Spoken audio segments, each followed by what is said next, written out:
오늘의 조선일보 사설은 대통령직의 국민과 국정에 대한 책임은 막중한 것이다 라는 제목입니다. 윤석열 대통령이 22일 참석 예정이던 국민과 함께하는 민생토론회에 불참했습니다.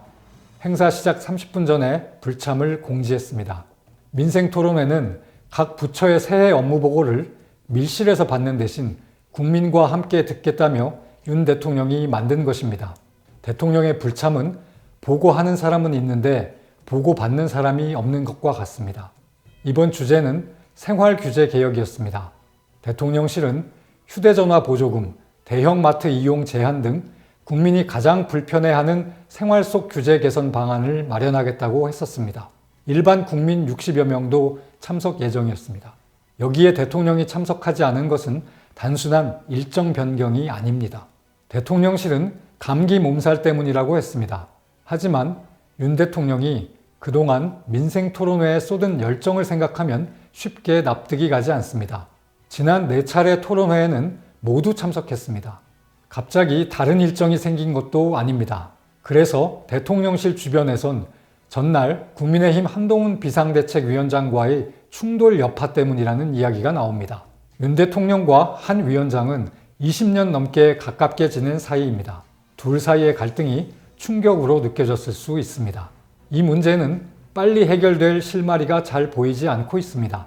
그렇다면 앞으로 이 사태가 대통령의 주요 국정에도 큰 영향을 미칠 수 있다는 우려를 낳게 됩니다. 대통령과 한 위원장 간 갈등은 김건희 여사 명품백 의혹이 원인입니다.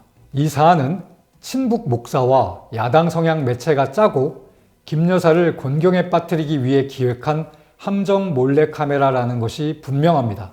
민주당이 이를 이용해 음모론에 가까운 공격을 하는 것도 사실입니다. 윤 대통령과 김 여사 입장에서는 억울한 측면이 있습니다. 하지만 김 여사가 명품백을 받은 것이 사실인 이상 국민의 비판을 피할 수 없습니다. 애초에 윤 대통령이 사과하고 재발 방지 조치를 취했다면 이렇게까지 번질 일이 아니었습니다. 그 일을 하지 않아 문제를 이렇게 최악의 상황으로 키웠습니다. 윤 대통령의 요구대로 한 위원장이 사퇴했다면 윤 대통령에게 그 후에 대책이 있었는지도 묻지 않을 수 없습니다. 국민의힘 당원 당규엔 그런 사태에 대비한 규정도 없다고 합니다. 지금 대한민국은 안보 경제 위기 상황입니다.